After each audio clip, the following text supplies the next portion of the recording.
믿음을 증명하라는 제목으로 여러분과 함께 은혜의 시간을 나누도록 하겠습니다. 어느덧 히브리서의 마지막 장을 좀 보고 있는 것 같습니다. 언제 이렇게 마지막 장을 보고 있디야 하시겠지만 매주 한 장씩 보다 보니 또 끝나게 되네요. 오늘 또한 다음 주에 두 번에 걸쳐서 히브리서의 마지막 장인 10장을 나누어서 한번 여러분과 함께 은혜의 시간을 가지도록 하겠습니다. 여러분, 제가 계속 반복되는 이야기를 하고 있는데요. 히브리서가 기록할 당시의 상황은 다 아실 거예요. 다 아시죠? 이제 유대교에 익숙한 사람들이 예수님의 부활하심을 체험하고 보면서 신앙을 예수님께로 돌려버리는 그런 일이 발생하게 되었어요. 많은 사람들이 예수님을 믿고 따르게 되자 유대교인들이 그 예수님께 신앙을 옮긴 사람들을 향하여서 믿음의 변절자라고 계속 핍박하는 일이 발생했습니다. 근데 그 핍박이 강해지자 예수님을 믿던 사람들이 그냥 이전에 유대교로 돌아갈까 하는 갈등들이 많이 생겼고, 또한 넘어가는 경우도 많이 발생했어요. 그래서 이 히브리서는 그 신앙적 갈등을 경험하고 있는 영혼들에게 참 구원자가 예수님이다, 예수님이 최고야라고 말하고 있는 것이 히브리서의 이야기예요. 그래서 그 예수님을 쫓고 따르고 사랑하는 사람들의 이야기를 히브리서 11장에서 많이 사람들을 언급하면서 믿음의 삶을 살아갔던 모델들을 제시하고, 12장에서는 그들이 예수님을 그들이 신앙을 갖고 하나님을 바라보며 살아갔던 것과 같이 너희 또한 우리 또한 하나님을 바라보며 살아가는 것이 믿음 안에서 건강한 삶을 살아가는 것이다라고 가르쳐주고 있는 본문입니다.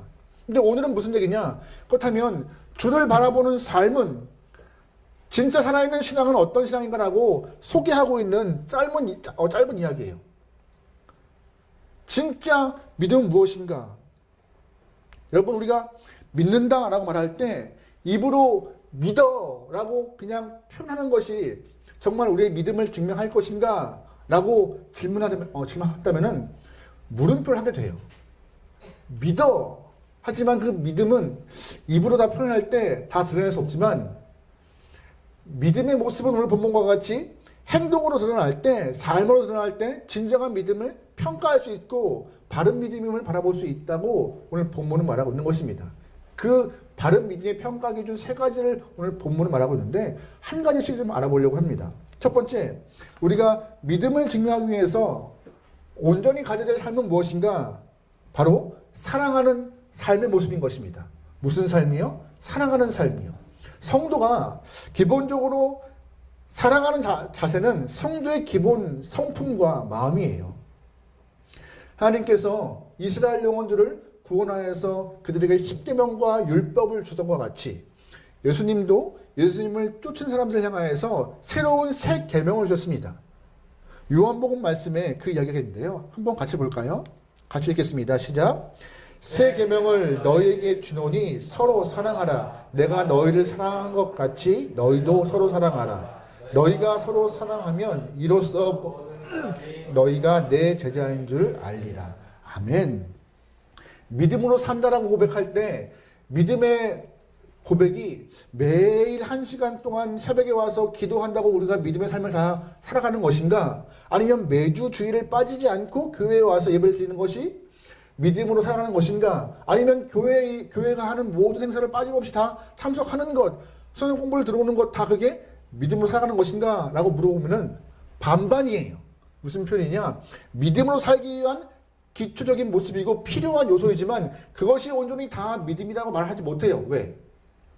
믿음이 내 안에 쌓이면은 그 믿음의 쌓임이 드러나는 것이 기본적인 모습이기 때문에, 교회 안에서만 믿음을 갖는 모습이 아니라 삶에서 그 믿음을 어떻게 증명하고 표현하는가라고 하는 것이 신앙인의 가장 큰 숙제인데, 그 숙제를 오늘 본문은 뭐라고 말해요? 요한복음에서 예수님은 바로 사랑하라라고 말하고 있는 것입니다. 사랑이요, 사랑이요. 우리가 예수님을 구주로 믿고 구원을 받은 이후에 가장 큰 변화가 뭔지 아세요? 내 마음에 사랑이 생기는 거예요.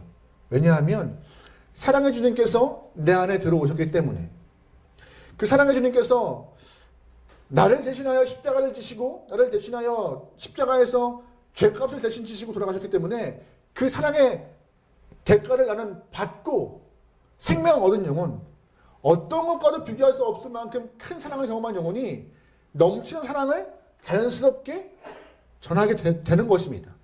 그래서 구원받은 자가 가장 큰 이 마음의 변화가 있는 것은 바로 사랑하는 것이에요. 여러분, 마지막 때에 참된 교회의 모습은 어떤 모습일까요? 참된 교회. 날이 갈수록 커져가고 좀 큰 교회가 참된 교회일까요? 아니면 단계별로 공부가 많은 교회가 참된 교회일까요? 아니면 남녀 성교회가 많은 교회가 참된 교회일까요? 이왕 교회가 크고 잘 조직되어 있고 학습도 잘 돼 있고 다음 세대가 풍성하면 좋겠죠. 하지만 그런 교회 안에 기도가 많고 기적이 있다 한들 매주 모여 싸우면 어떻게 돼요? 아무 소용 없는 거예요. 아무리 방언을 하고 병을 고쳐도 사랑이 없으면 울리는 꽹과리와 같이 똑같은 것과 같이 교회의 참된 모습은요, 교회에 들어오니 마음이 평안하고 교회에 들어오니 행복하고 교회에 들어오니 위로받는 것 같은 그런 사랑의 마음이 가득 찬 그런 공동체가 마지막 때의 참된 교회인데, 그 교회 안에 구성원들이 사랑이 가득할 때 믿음의 삶을, 구원의 삶을 잘 살고 있다고 평가할 수 있는 것입니다. 여러분 안에 어떤 것이 가득하십니까? 퍼지고 남을 만큼 사랑이 가득하십니까? 그런 사랑이 소망합니다. 그런데 중요한 것은 오늘 본문에서 누구를 사랑하느냐가 문제예요. 사랑이 많으면 좋은데 그 사랑이 나를 사랑해요, 스스로. 그걸 말하고 있는 것은 아니에요. 오늘 본문은 누구를 사랑해야 되는가 정확히 말하고 있습니다. 우리 1절부터 3절까지 말씀을 좀 읽어볼까요? 같이 읽겠습니다. 시작. 형제 사랑하기를 계속하고 손대접하기를 잊지 말라. 이로써 부지 중에 천사들을 대접하는 이들이 있었느니라. 너희도 함께 갇힌 것 같이 갇힌 자를 생각하고 너희도 머물러 함께 받는 자를 생각하라. 아멘. 본문은 사랑하되 세 부류의 사람을 사랑하라 합니다. 첫 번째 1절에서 누굴 사랑해요? 형제. 2절에서는 바로 손님. 3절은 갇힌 자와 학대받은 자를 향하여서 사랑하라고 말하고 있습니다. 1절에 말하고 있는 형제가 누구예요? 어머니에서 태어난 한 형제 말하는 것일까요? 아니에요. 교회 공동체 안에 있는 같이 신앙생활하는 영혼들을 사랑하라고 말하고 있는 것입니다. 한 공동체 안에 있는 우리가 왜 사랑해야 되는가? 그 이유는요, 하나님은 간단히 말하세요. 형제 자매이기 때문에. 우리가 예수님 때문에 뭘 얻었죠? 생명이요. 예수님 때문에 생명 얻은 영혼들이 가장 큰 특징은 하나님을 뭘로 불러요? 아버지라 불러요. 하나님을 아버지라 부르는 이 공동체 안에 모두가 다 그냥 누구시 형님 동생하지 않고 형제자매라는 호칭을 부르는 이유가 한 아버지 밑에 있기 때문이에요. 예수 때문에 얻은 생명 갖고 하나님을 아버지라 부르고 예수의 은혜 안에서 서로가 따뜻한 마음으로 바라보기 때문에 형제 자매라고 부르는 것이죠. 그래서 그 공동체 안에 있는 형제 자매를 사랑하는 것이 정말 큰 우리의 믿음의 모습이라고 오늘 본문은 말합니다. 에이 목사님 그거 별거 아닌데요 라고 하겠지만 아니에요. 겉보기에는 별거 아닌 그 형제 사랑함이 지하교회에 숨어있던 그 로마 그리스도인들 향해서 버틸 수 있는 힘을 준 것입니다. 공동체 안에 별거 아닌 것 같은 형제 사랑이 지금도 공산당의 박해를 받고 숨어서 예배드리는 그런 중국 지하교회들, 북한 교회의 성도들을 살리고 있는 거예요. 형제 사랑함과 끈끈함이. 그거 별거 아닌 데가 아니라 별거가 아니라 별거인 것입니다. 별거인 것이에요. 함께하는 교회도 하나님 보시기에 강건하고 강한 교회 되기 위해서는 믿음이 필요하죠. 하지만 믿음으로 발생된 내 안에 사랑을 통하여서 서로가 보듬고 아껴주고 위로하는 그 모습이 수반되는 그 교회가 되어야지만이 하나님 보시기에 강한, 건강한, 튼튼한 교회라고 말씀하시는 것입니다. 우리의 함께함은 하나님이 나와 함께하는 것도 필요하지만 또한 우리가 서로 함께 해주는 것도 필요합니다. 또한 우리가 밖에 나가서 다른 영혼들과 함께하는 것, 그것이 우리 안에 중심고 목표가 되어야지만이 건강한 심령, 믿음의 징병자가 될 수 있는 것이죠. 여러분 사랑하십니까? 사랑하셔야 합니다. 근데요, 우리 사랑이 그냥 이 교회 안에서 사랑으로 끝나는 것이 아니에요.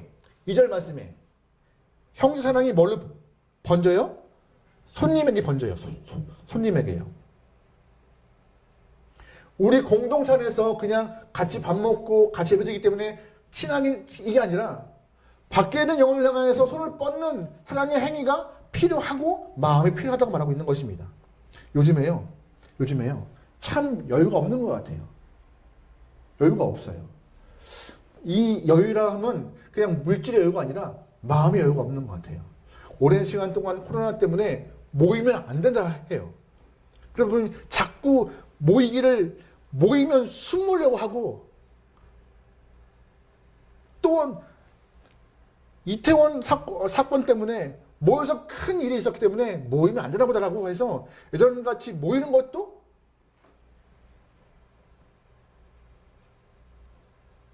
안전에 민감하게 되는 거죠.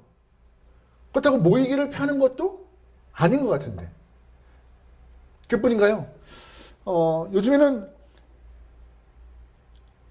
어머니들이 아이들에게 필요한 교육이지만 낯선 자와 얘기를 하지 말라라고 너무 강하게 교육하시다 보니 학교 앞에 전도가 어려워요.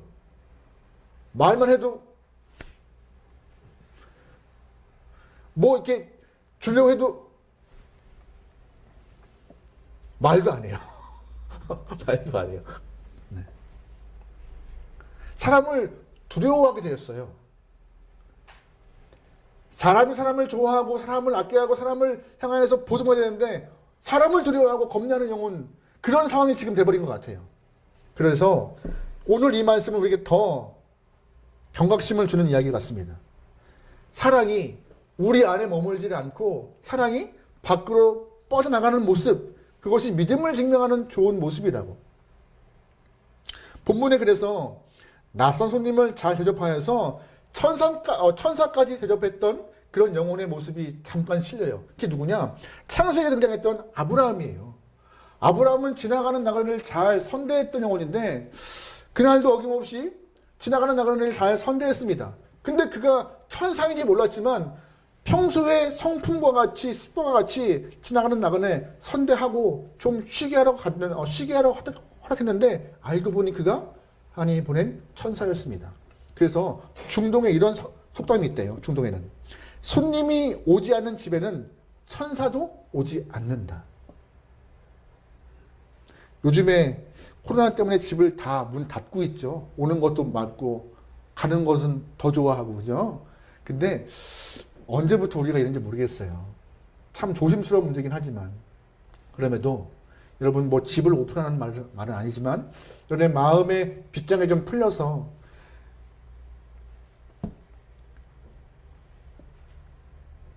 선의와 호의가 좀 이렇게 무장된 정도면 좋을 것 같아요. 교회에도 요즘에 낯선 분이 오면은요, 환영합니다가 아니라 움찔 경계부터 하게 돼요. 움찔 경계부터. 몇 주 전에 저희 교회 한 자매가 수요일날 예배를 왔어요. 어느 한 자매가. 저희 교회는 수요일날 누가 올 일이 없어요. 저희 교회 성도들만 오시는 거죠. 근데 그 자매가 제 기억으로 6시에 온 것 같아요. 왔다가 목사님 예배 몇 시 드리죠? 저희 교회 7시 반에 합니다라고 해서 알겠습니다 하고 나가서 7시 반 정도에 온 거예요, 그 자매가. 근데 어떻게 하냐고 물어보니까는요, 저희 교단 저 지방에 있는 함께하는 교회 다니는데 서울에 왔다가 함께하는 교회가 있어서 예배 드리러 왔다고. 그 얘기를 들으니까 안심이 되는 거예요, 저도. 웬 아가씨가 혼자 예배당 앉아있는데 움찔하게 돼요, 움찔. 저도. 특별히 이 조그만 교회 안에 남자 목사와 모르는 여성이 이거 정말 저는 무섭거든요. 움찔하게 되더라고요. 원래 이게 안 돼. 좀 친절해야 되는데 별 생각을 다 하게 되는 거예요, 혼자. 그게 지금 요즘의 세태 같은데 그게 온당한지 모르겠습니다. 그만큼 마음에 여유가 없는 것 같아요. 그만큼 너무나 많은 것들을 경계하고 너무 많은 것들을 재고 있는 우리 삶이 아닌가. 근데 그럼에도 본문은 분명히 말해요. 형제 사랑이 손님에게까지 번져야 한다고. 3절 보면 또 이 얘기해요. 형제 사랑이 손님을 넘어서 어디까지요?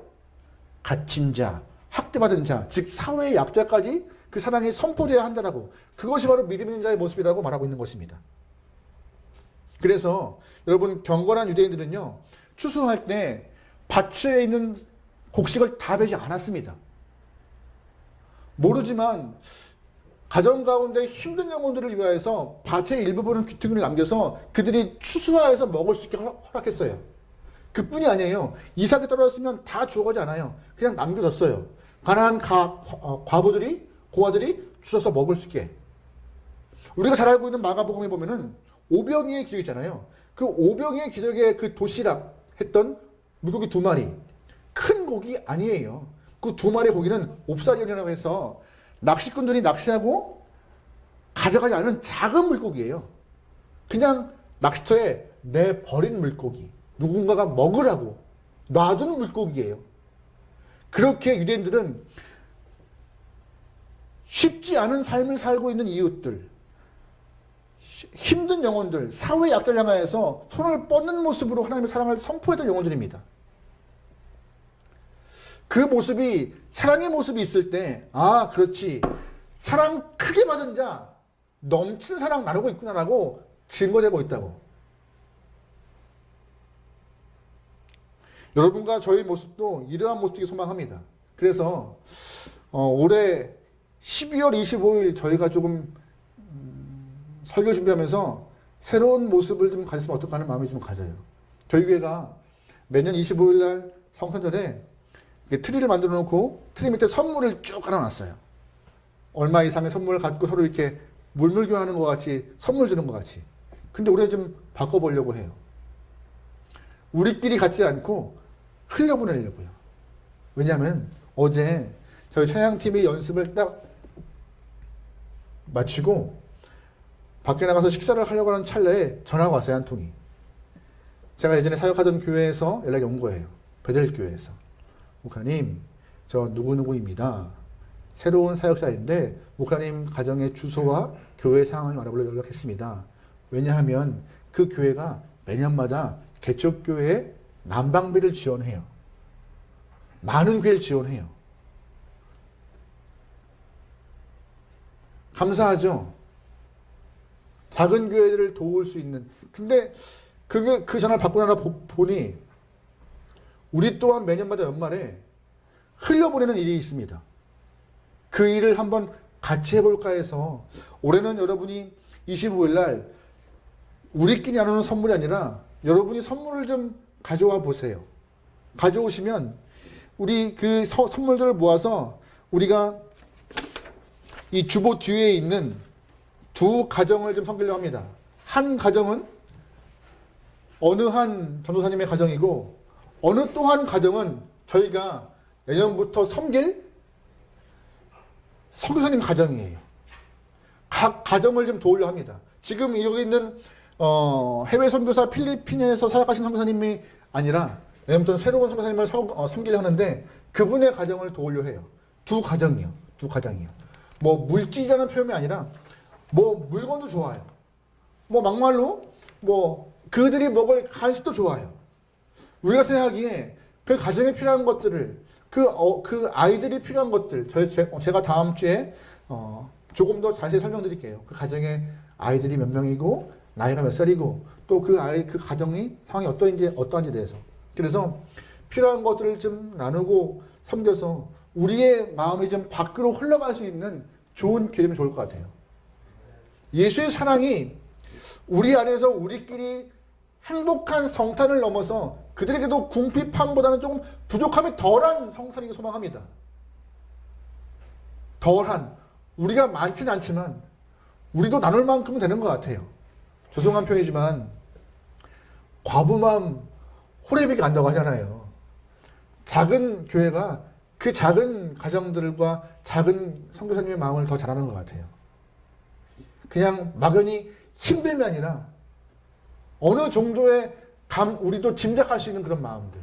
그래서 25일 날 우리가 한번 그런 일을 행하고 싶은데 다음 주에 한 번 더 자세히 광고해 볼게요. 2번째, 본문에서 우리가 믿음을 증명하기 위해서 어떠한 모습이 필요한가? 바로 가정과 가족을 소중히 여기는 마음이 필요한 것입니다. 가정을 소중히 여기는 마음이요. 여러분 잘 기억하세요. 가정은요, 하나님이 이 땅에서 천국을 허락하신 좋은, 천국 경험하도록 허락하신 좋은 공간이에요. 우리가 막연하게 천국 그러면은 좋은 곳이겠지라고 생각하지만 그 막연한 곳에 대해서 막연하지 않도록 알 수 있는 길은 딱 두 가지입니다. 교회와 가정. 교회를 통하여서, 가정을 통하여서 천국에 대한 소망함과 이렇게 좋은 것이구나라는 꿈꾸게 허락하신 하나님의 큰 은혜가 있던 것이에요. 그래서 하나님은 가정을 소중히 여기라 하신 것이고, 또한 가정을 이루는 결혼을 귀히 여기라 하신 거예요. 4절 말씀 보겠습니다. 같이 읽어요. 시작. 모든 사람은 결혼을 귀히 여기고 침소를 더럽지 않게 하라. 음행하는 자들과 간음하는 자들을 하나님이 심판하시리라. 아멘. 결혼을 귀히 여기라. 왜 귀히 여겨요? 하나님이 원하시는 가정을 이루시는 그 귀한 방법이니까요. 가정을 이루는 한 가지 방법은 결혼뿐입니다. 그래서 결혼을 귀하게 여기라 하시는 거예요. 그런데 이 결혼이, 가정이 깨지고 어그러지고 망가지는 그 못된 요소가 있어요. 뭔지 아세요? 바로 음행과 간음이요. 음행과 간음이요. 목사님, 뭐 누구나 다 하는 결혼인데 뭐 그 누구나 다 하는 결혼이 뭐 그렇게 중요해요라고 하지만 아니요. 그 누구나 다 하는 결혼을 통하여서 하나님은 누구나 다 천국의 기쁨을 누리고자 하기 위해서 결혼을 허락하신 것이고, 결혼을 통해서 아름다운 가정을 경험하도록 허락하신 것인데, 그 결혼의 가정을 깨버리는 음행과 간음은 하나님이 뭐라 하세요? 심판하신다라고. 심판하신다고. 침소를 더럽히고, 즉 아내와 남편 이외에 다른 분과, 다른 남성과 여성과 관계를 맺는 순간 침소를 더럽힘이 발생할 때 하나님은 그 영혼을 향하여서 심판한다. 왜? 천국을 경험할 수 있는 가정을 깨버리고 귀히 여겨야 될 결혼을 없이 여겼으니까요. 결혼하신 기혼자 여러분, 가정을 소중히, 건강히, 아름답게 꼭 지키십시오. 또한 이제 결혼해야 될 청년들, 결혼을 귀히 여기며 아름다운 가정을 소망하십시오. 그 가정 안에서 하나님의 기름 부으심이 있을 것입니다. 잘 보시면 예수님이 첫 번째 행하신 기적이 언제인지 아세요? 지나가다가 이렇게 사람들 눈 떠주고, 이게 아니에요. 혼인잔치할 때 포도주를 물로 변화시키는 그 일이 가나안 혼인잔치할 때, 그때 첫 이적을 행하신 것이었어요. 혼인잔치할 때 하나님이 가정을 통하여서 복되다 하시면서 복의 통로로 삼으신 은혜의 말씀도 많습니다. 가정은요, 복의 통로예요. 그래서 테레사 수녀가 노벨평화상을 받은 날 한 기자가 물었대요. 수녀님, 세계 평화를 위하여 가장 급한 일이 무엇입니까? 라고 묻자 그분 웃으면서 기자에게 했던 말은, 기자님, 빨리 집에 가서 같이 식사하십시오. 세계 평화? 급한 거는 가정의 평화와 사랑이 먼저인 거다. 저는 이 말 100번 공감합니다. 우리가 뭐 밖에 나가면은 뭐 여러 가지 직분도 있고 직책도 있고 교회에 오면은 여러 가지 뭐 일들도 있잖아요. 근데 그 모든 시작은 바로 가정이에요. 아무리 밖에 높은 직책과 높은 일을 한다 할지라도 가정 안에서의 한 남편과 한 아내와 한 아들과 딸이 그 시작이 되어서 우리의 삶은 점점점 확장되는 것인데, 가정이 행복하지 않으면요, 밖에 나가서 일도 흥이 안 나요. 가정이 힘들면요, 밖에서 일이 괴로워져요. 내가 왜 일을 해야 하는 건가 목적도 없어져요. 그리고 여러분, 가정이 행복할 수 있도록 여러분의 마음을 잘 관리하시면 좋겠습니다.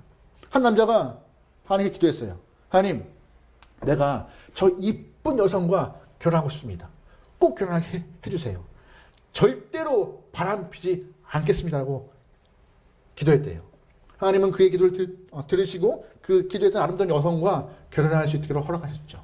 그런데 이 남자의 마음이 간사해서 1년 만에 한눈을 파게 된 거예요. 바람에. 그런데 정말 바람피면 하나님께 혼나서 큰 벌 받을 줄 알았는데, 한 달이 지나도 2달 지나도 멀쩡한 거예요. 어머, 괜찮네? 계속 바람의 생활을 유지하고 있는데 어느 날 본인이 출장 가기 위해서 멀리 지방을 가야 되는데 배를 타다고 합니다.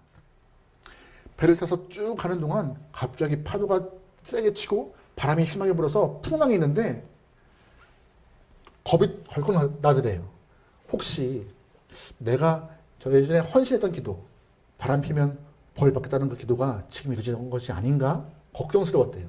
근데 돌아보니까는 자기만 있는 것도 아니고 나 하나 벌 주시려고 하나님이 이 배를 침몰시킬 것도 아니고 뭐 그냥 담담히 갔대요.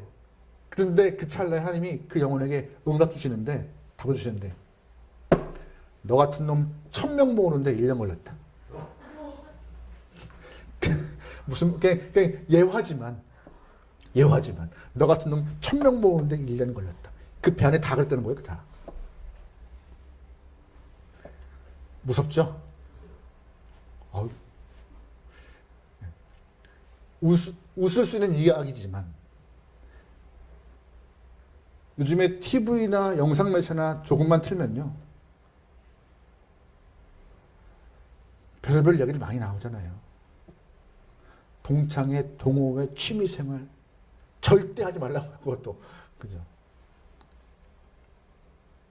여러분, 믿는 영혼들의 가장 큰 특징은 가정을 아름답게 잘 건사하고 꾸려가는 것입니다. 왜요? 그 가정 안에 뭐가 있기 때문에? 사랑함이 드러나고 표현되기 때문에요.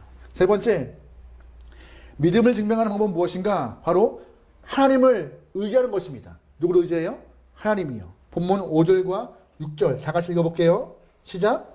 돈을 사랑하지 말고 있는 바를 족한 줄 알라. 그가 친히 말씀하시기를 결코 너희를 버리지 아니하고 너희를 떠나지 아니하리라 하시니라. 그러므로 우리가 담대히 말하되 주는 나를 건너리시니 내가 무서워하지 아니하겠노라. 사람이 내게 어찌하리요. 아멘. 본문은 말해요. 뭘 사랑하지 말라고요? 돈을 사랑하지 말라고요. 여러분, 이 말이 돈이 필요 없다는 것이 아니에요. 돈은 필요해요. 삶에서 왜 돈이 필요 없어요. 하지만 돈을 사랑하여서 내 영혼과 내 믿음까지 다 거기에 갈아넣지 말라고 하시는 것입니다. 돈은 힘이 있어요. 위력이 있죠. 그래서 목숨까지 걸죠. 거짓말도 서슴지 않죠. 돈에 내 영혼도 갈아넣죠. 돈이 필요하지만 분명한 것은 그 돈은요, 우리가 사랑하고 의지할 대상은 아님을 여러분이 아셔야 합니다. 필요하지만. 그래서 필요한 만큼 있으면 되는 것이고, 필요한 만큼을 하나님이 허락하시는 것이고, 필요한 만큼을 우리에게 사용한 이후 이웃과 형제를 위하여서 손을 뻗으라 하는 도구로 사용을 하시는 것입니다. 본문에 이런 표현 있잖아요. 그래서 족한 줄 알라라고요. 족한 줄 알라라고요.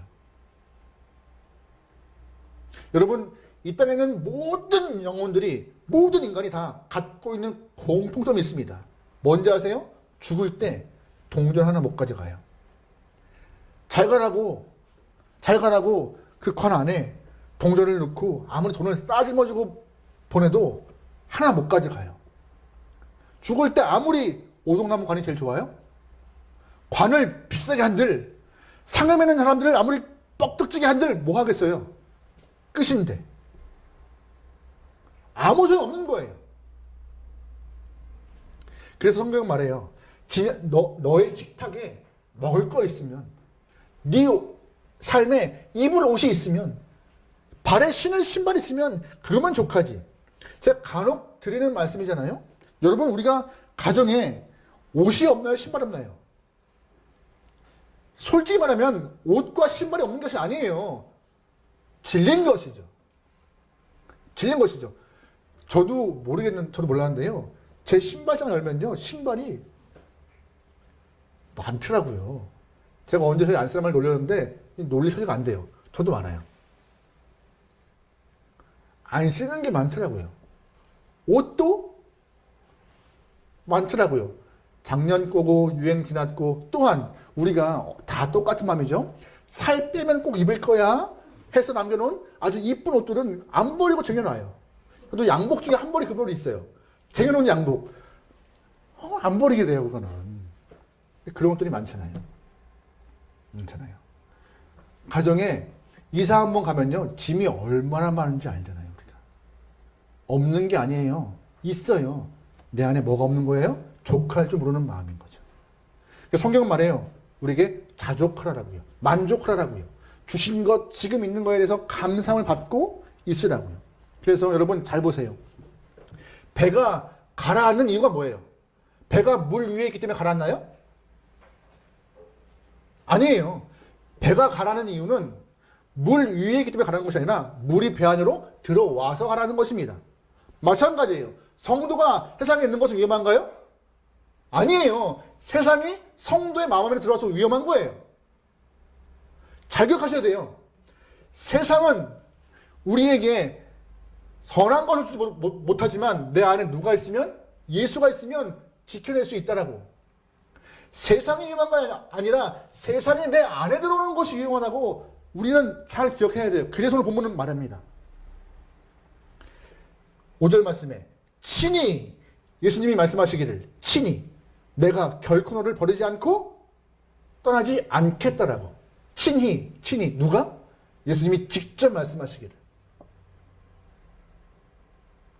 세상은 돈 있는 놈, 없는 놈 구분짓고 순위를 매기지만 예수님은 개의치 않고 예수님을 사랑하는 모든 영을 향하여서 떠나지 않고 지키고 너와 함께 하느라는 약속을 친히 하셨다는 그 얘기를 하고 있는 것입니다. 친히, 결단코. 그래서 이 땅에는요, 우리가 가라앉지 않기 위해서 이 땅을 품는 것보다 주님을 먼저 품으십시오. 이 땅을 사랑하지 않고 주님을 더 사랑하십시오. 그럼 우리는 가라앉지 않습니다. 인생의 바다에 가라앉지 않고 천국까지 쭉 갈 수 있습니다. 여러분 10년 가운데 누가 있으시죠? 뭘 사랑하시죠? 뭘 의지하시죠? 우리 6절 말씀 다 같이 읽어보겠습니다. 6절입니다. 시작. 그러므로 우리가 담대히 말하되 주는 나를 돕는 이시니 내가 무서워하지 아니하겠노라. 사람이 할렐루야. 중요한 것은 이거 보세요. 이런 고백. 주님을 내 안에 모시니 주님이 나를 돕는다고 나는 믿고 있으며 나 안 무서워라고 말할 수 있는 것이에요. 겁이 없는 거예요. 있고 없고 때문에 겁내하지 않고 주님이 있으니 감사하더라고. 여러분 돈이 없으면 불행한가요? 죄송합니다. 돈이 없으면 불편해요. 하지만 예수 없으면 불행합니다. 예수 없으면 불행해져요. 여러분 불행한 인생으로 끝내지 않고 행복한 인생 되기 위해서 예수를 품고 예수를 사랑할 수 있는 여러분의 삶이 되길 소망합니다. 할렐루야. 오늘 말씀은 말해요. 믿음의 삶을 증명하기 위해서 세 가지 말씀이요. 사랑하며 가정을 소중히 여기며 주님을 의지하라고요. 세상은 경력을 요구하지만 하나님은 경력을 요구하지 않습니다. 뭘 요구하세요? 믿음을. 그리고 사랑을. 여러분 사랑과 믿음으로 여러분의 삶을, 가정을, 주변을 변화시킬 수 있는 주님의 귀한 영혼 되기를 주로 축원합니다. 아멘.